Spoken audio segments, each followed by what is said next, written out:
എല്ലാവർക്കും സ്വാഗതം.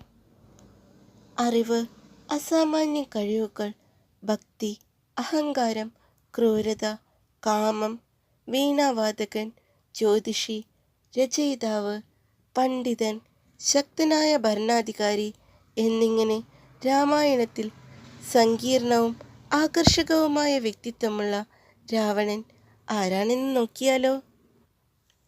ബ്രഹ്മാവിൻ്റെ പുത്രൻ, പുലസ്ത്യമുനിയുടെ മകനായ വിശ്രവസ് എന്ന ബ്രാഹ്മണ മുനിയുടെയും ദൈത്യരാജകുമാരിയായ കൈകസിയുടെയും മൂത്ത പുത്രനായാണ് ഭൂമിയിൽ രാവണന്റെ ജനനം.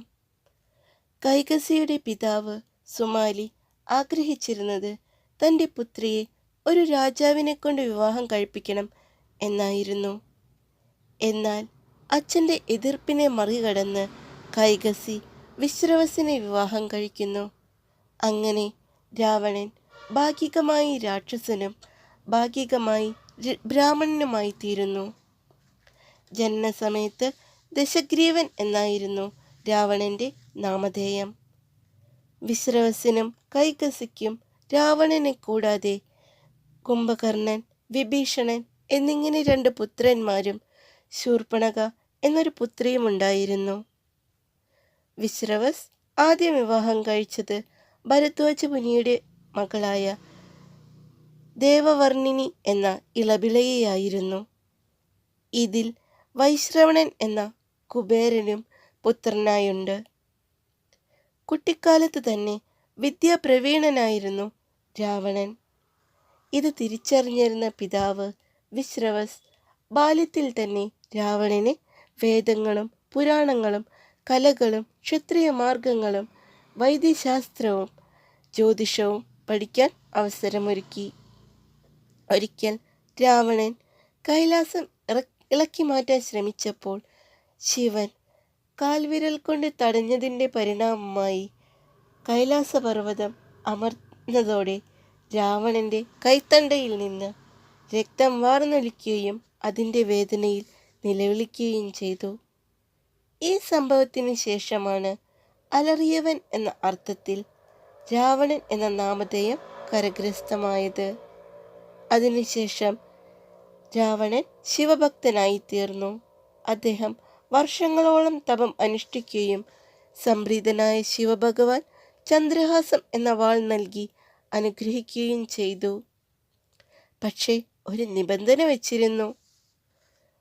ഈ ആയുധം ഉപയോഗിച്ച് ഒരു നിരപരാധിയെ ഉപദ്രവിച്ചാൽ ചന്ദ്രഹാസം തിരികെ തൻ്റെ പക്കൽ വന്നു ചേരും എന്നായിരുന്നു ആ നിബന്ധന. ഒരിക്കൽ ശിവനെ സംപ്രീതനാക്കാൻ 10 ശിരസുകളിൽ ഒന്ന് അരിഞ്ഞു വീഴ്ത്തുകയുമുണ്ടായി. ശിവതാണ്ഡവ സ്തോത്രം രചിച്ചത് രാവണനായിരുന്നു. വിദ്യാസമ്പന്നനായ രാവണൻ വലിയ ആയുർവേദ വൈദ്യനായിരുന്നു. അർക്കശാസ്ത്രം, അർക്കപരീക്ഷ എന്ന് തുടങ്ങി സഹസ്ര പുസ്തകങ്ങൾ രാവണന്റെ രചനയായിട്ടുണ്ട്. തന്ത്രവിദ്യയെ പ്രതിപാദിക്കുന്ന രാവണ സംഹിത അദ്ദേഹത്തിൻ്റെ അറിവുകളുടെ ഒരു സമാഹാരമാണ്. സംഗീത ഉപകരണമായ വീണ രാവണന്റെ രൂപകൽപ്പനയായി അറിയപ്പെടുന്നു.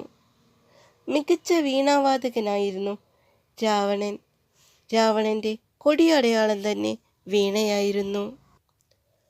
ഒരിക്കൽ രാവണൻ കൊടും തപസ്സനുഷ്ഠിച്ച് സാക്ഷാൽ ബ്രഹ്മാവിനെ പ്രത്യക്ഷപ്പെടുത്തി. ഗന്ധർവന്മാർ, അസുരന്മാർ, യക്ഷന്മാർ തുടങ്ങിയവർക്ക് തന്നെ വധിക്കാൻ സാധിക്കരുതെന്ന് വരവും വാങ്ങി. കഠിനതപം അനുഷ്ഠിച്ചതിനാൽ ബ്രഹ്മാവ് വരം നൽകി. അഹങ്കാരം അലങ്കാരമായി കൊണ്ടു നടന്നിരുന്ന രാവണൻ പിന്നീട് എല്ലാവരെയും ഉപദ്രവിക്കാൻ തുടങ്ങി. പരാക്രമങ്ങൾ കൊണ്ട് പൊറുതിമുട്ടിയ ഭൂമിദേവി ഇന്ദ്രനോടൊപ്പം ബ്രഹ്മാവിനോട് പരാതി അറിയിച്ചു. ബ്രഹ്മാവ് പറഞ്ഞു, ഞാൻ വരം കൊടുത്തു എന്നത് ശരി തന്നെ, എന്നാൽ ആ വരത്തിൽ ഒരു പഴുതുണ്ട്. അഹങ്കാര നിമിത്തം രാവണൻ അതെല്ലാം വിസ്മരിച്ചുകൊണ്ടാണ് ഈ പ്രവർത്തനങ്ങളിൽ ഏർപ്പെടുന്നത്. രാവണനെ വധിക്കുവാൻ ഒരു മനുഷ്യനെയാണ് ആവശ്യം. മനുഷ്യനെ നിസ്സാരനായി കണ്ട രാവണനെ ഈ പഴുത് മനസ്സിലാക്കുവാൻ സാധിച്ചിരുന്നില്ല. പിന്നീട് ഭൂമിദേവിയും ഇന്ദ്രനും കൈലാസത്തിലെത്തി മഹാദേവന്റെ സമ്മതത്തോടെ വിഷ്ണുവിനെ കാണുന്നു. മുൻപ് ഒരുപാട് അവതാരങ്ങൾ കൈക്കൊണ്ടിട്ടുള്ള ഭഗവാൻ ഒരു മനുഷ്യനായി പിറവിയെടുത്ത് സങ്കട നിവാരണം നടത്തണമെന്ന് അഭ്യർത്ഥിക്കുന്നു. സങ്കട നിവാരണത്തിനായി നാം വേണ്ടത് ചെയ്യാം എന്ന് മഹാവിഷ്ണു വാക്ക് നൽകുന്നു. അങ്ങനെയാണ് ശ്രീരാമന്റെ ജനനം. മഹാവിഷ്ണുവിന്റെ അവതാരമായി ദശരഥപുത്രനായി ജന്മമെടുത്ത സാക്ഷാൽ ശ്രീരാമൻ. ആയുധവിദ്യകളിലും തന്ത്രവിദ്യകളിലും നിപുണനായിരുന്നു രാവണൻ. ശത്രുക്കളുടെ ചിന്തകളെ നിയന്ത്രിച്ച് അവരെ ഒരു മായാലോകത്തിലെത്തിച്ച് പരാജയപ്പെടുത്താൻ കഴിവുള്ള ആളായിരുന്നു. എന്നാൽ ഇന്ദ്രിയതലത്തിൽ ജീവിക്കുന്നവനായിരുന്നു. ഇങ്ങനെ ഇന്ദ്രിയതലത്തിൽ ജീവിക്കുന്നവൻ സുഖത്തിനു വേണ്ടി എന്തും ചെയ്യും. പിടിവാശി കാണിക്കും. പിടിവാശികൾ അബദ്ധത്തിൽ കലാശിക്കുകയും ചെയ്യും. ഇന്ദ്രിയങ്ങളെ പ്രധാനമായും രണ്ടായി തരംതിരിച്ചിരിക്കുന്നു: ജ്ഞാനേന്ദ്രിയങ്ങളെന്നും കർമ്മേന്ദ്രിയങ്ങളെന്നും. കണ്ണ്, ചെവി, മൂക്ക്, നാക്ക്, ത്വക്ക് എന്നിവയെ പഞ്ചജ്ഞാനേന്ദ്രിയങ്ങളായും പാണി, പാദം, വാക്ക്, പായു, ലിംഗം അഥവാ കയ്യ്, കാല്, വായ്, ഗുദദ്വാരം, ലിംഗം എന്നിവയെ പഞ്ചകർമ്മേന്ദ്രിയങ്ങളായും കണക്കാക്കപ്പെടുന്നു. ഇന്ദ്രിയ നിയന്ത്രണത്തിന് അശക്തനായിരുന്നു രാവണൻ. മികച്ച ഭരണാധികാരിയായ ലങ്കാധിപതി രാവണൻ തികഞ്ഞ കലാകാരനും കലാ ആസ്വാദകനും ആയിരുന്നു. എങ്കിലും അതിലൊന്നും അടയാളപ്പെടാതെ അഹങ്കാരവും ആക്രമണവാസനയും ശീലമാക്കി തെറ്റായ മാർഗത്തിലൂടെ സഞ്ചരിച്ചതാണ് രാവണന്റെ പതനത്തിന് കാരണം. 10 തലകളും 20 കൈകളുമുള്ള രാക്ഷസ രാജാവാണ് ലങ്കാധിപതിയായ രാവണൻ. 10 തലകൾ 10 സദ്ഗുണങ്ങളെയും 10 ദുഷ്ഗുണങ്ങളെയും പ്രതിനിധീകരിക്കുന്നു. രാവണന്റെ 20 കൈകൾ ബാഹുവീര്യത്തെയും അധികാരത്തെയും കാണിക്കുന്നു. പരിശുദ്ധിയുടെ ബാഹ്യാഡംബരമില്ലാത്ത സാമൂഹികവും മതപരവുമായ തോതുകളാൽ നിയന്ത്രിതമല്ലാത്ത പരിപൂർണനായ മനുഷ്യന്റെ ബീജരൂപമായിട്ടാണ് രാവണൻ സ്വയം കാണുന്നത്. ഒരിക്കൽ കാട്ടിലേക്കിറങ്ങിയ ശൂർപ്പണഖ രാമനെ കണ്ട് മോഹിച്ച് പ്രണയാഭ്യർത്ഥന നടത്തുന്നു. രാവണ സഹോദരി ശൂർപ്പണഖയുടെ വിവാഹാഭ്യർത്ഥന നിരസിച്ച രാമൻ താൻ ഏകപത്നീവ്രതനാണെന്നും ലക്ഷ്മണനോട് വിവാഹാഭ്യർത്ഥന നടത്താനും ശൂർപ്പണഖയോട് ആവശ്യപ്പെടുന്നു.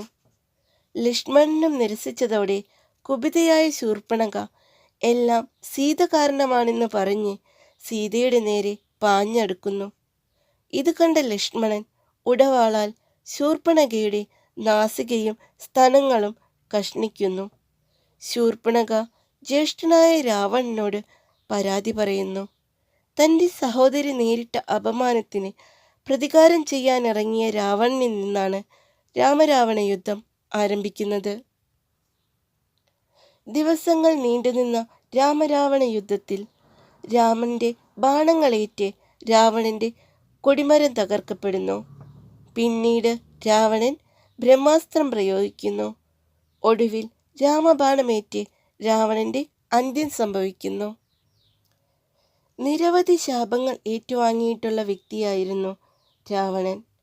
ആ ശാപങ്ങളുടെ പര്യവസാനമായിരുന്നു രാവണന്റെ അന്ത്യം. നന്ദി.